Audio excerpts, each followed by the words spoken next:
Ethan checked his watch again, the thin leather strap already warm against his wrist.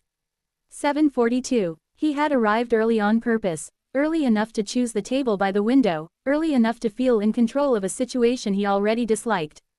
Blind dates were inefficient. You invested time, money, and social energy with no guarantee of compatibility, all based on a third party's confidence that you two would really get along. In this case, the third party was his Aunt Miriam, a woman who believed love could be engineered through persistence and prayer. The cafe hummed softly around him. Cups clinked. An espresso machine hissed. A couple at the next table shared earbuds, leaning toward one another like they had synchronized breathing. Ethan looked away, irritated by how easy they made it seem. He straightened the silverware, then adjusted it again when he realized he'd already done that. He reminded himself that he could leave at any moment.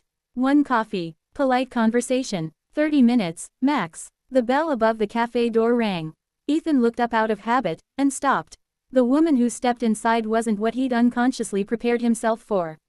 He'd expected someone overly formal, maybe nervous, maybe trying too hard. Instead, she paused just inside the doorway, letting her eyes adjust to the light, rain-damp hair tucked behind one ear. She wore a simple blue dress and flat shoes, practical but graceful, like she had dressed for comfort without surrendering care. She scanned the room, then met his gaze. Her expression shifted into a gentle, unforced smile. "Ethan," she asked as she approached. He stood quickly, knocking his knee against the table. Yes. Hi, I'm Lena," she said. They shook hands. Her grip surprised him, not firm in a performative way, but steady, present. He noticed, irrationally, that she didn't rush to pull her hand away. They sat. A server came by, and they ordered coffee. Black for him, oat milk latte for her. When the server left, a brief silence settled between them, not awkward, just unclaimed. "So," Lena said lightly, "thank you for meeting me." Ethan shrugged. "My aunt can be persistent." Lena laughed, a quiet sound that lifted her shoulders. "That makes two of them, then." Mine insisted I at least try. That disarmed him more than he expected. First blind date. Second, she said. The first one talked about himself for an hour and then asked me if I believed in aliens. Ethan smiled despite himself. "And do you?" "Only on weekends." The tension he'd been holding eased. Conversation found a rhythm, work, favorite places in the city, the way traffic seemed to double in volume every year. Lena listened closely when he spoke, asked follow-up questions that showed she was actually paying attention, not just waiting for her turn. He noticed small things. How she folded her hands around her mug when it arrived, how her eyes crinkled slightly when she smiled, how she didn't check her phone once. He began to think, reluctantly, that this might not be a waste of time. Then his phone vibrated against the table. He glanced down without thinking. A message from his aunt flashed on the screen. "Please be kind, she's been through a lot." Ethan frowned. He hadn't realized his aunt knew anything personal about Lena. The words lingered in his mind like a warning label. "You okay?" Lena asked. "Yeah," he said, though his voice betrayed a hint of distraction. He locked the screen and slipped the phone into his pocket. Curiosity gnawed at him, and with it, a vague sense of unease. They talked a bit more, but Ethan found himself less present, his thoughts circling that message. Been through a lot. What did that mean? Illness? Divorce? Something heavier? Eventually, the question slipped out, blunt and unfiltered. "My aunt mentioned you lost your husband." The sentence landed between them with a quiet finality. Lena didn't stiffen. She didn't look away. She simply inhaled, then nodded. "Yes. 3 years ago." Ethan leaned back in his chair, the casualness of the gesture betraying his discomfort. He felt suddenly exposed, like he'd opened a door he wasn't prepared to walk through.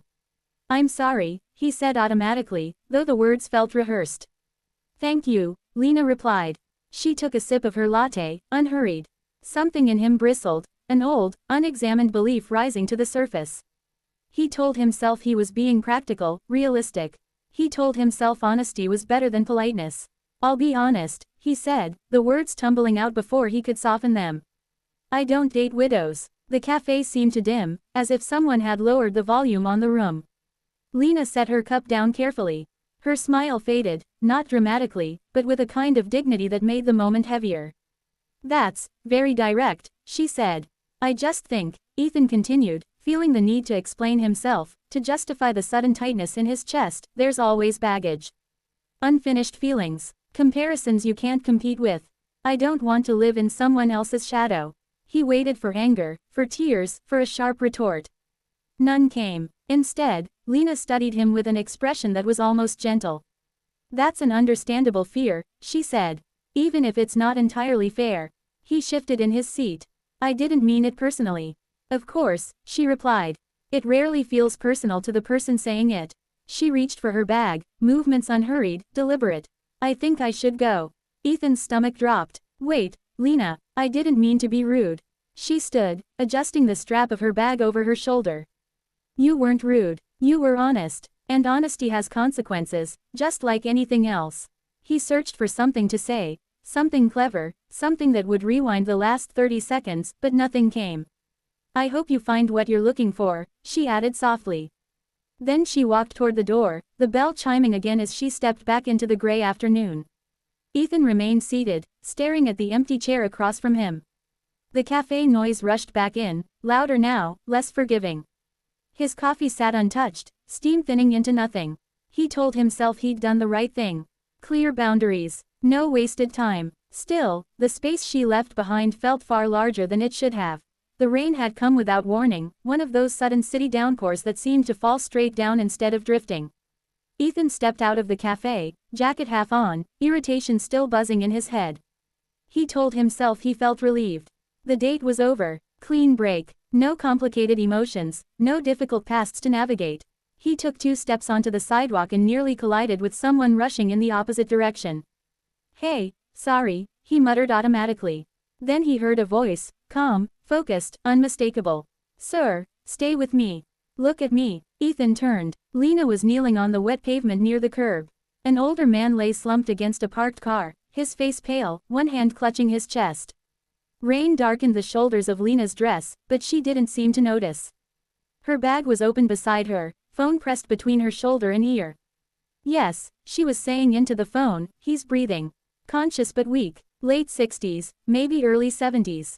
Ethan's irritation vanished, replaced by a jolt of alarm. What happened? He asked, already moving closer. Lena glanced up briefly. He got dizzy and went down. He says he has a heart condition. The man's eyes fluttered open, unfocused. I'm fine, he murmured, the words thin and unconvincing. No, you're not, Lena said gently. But help is coming. Ethan crouched beside them without thinking. The pavement soaked through his jeans, cold seeping in, but adrenaline drowned out the discomfort. Sir, can you hear me? Ethan asked. The man nodded faintly. Good, Ethan said. Just keep breathing. Slow and steady. Lena watched Ethan for half a second, something like surprise crossing her face, then turned back to the man. She spoke to him continuously, his name, his wife's name, the color of the car behind them, keeping him anchored to the moment.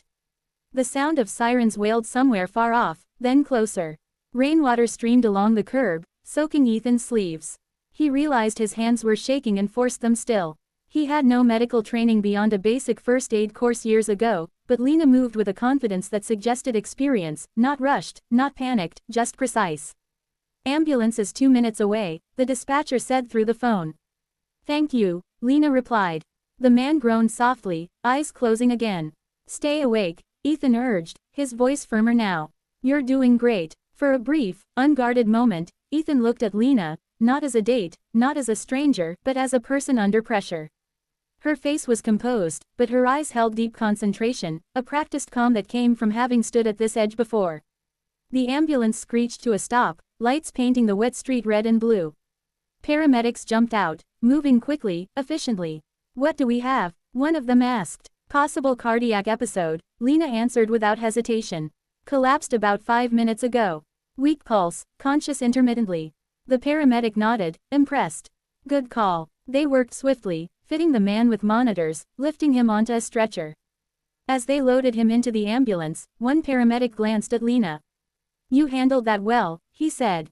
You in healthcare, she shook her head. No, still, he said, you stayed calm. That matters. As the ambulance doors closed and the sirens faded into the rain, silence settled again, this time heavier, but different. Ethan stood slowly, water dripping from his hair and jacket. Lena rose too, brushing rain from her hands. For a moment, neither spoke. I'm glad you were there, Ethan finally said. So am I, Lena replied quietly.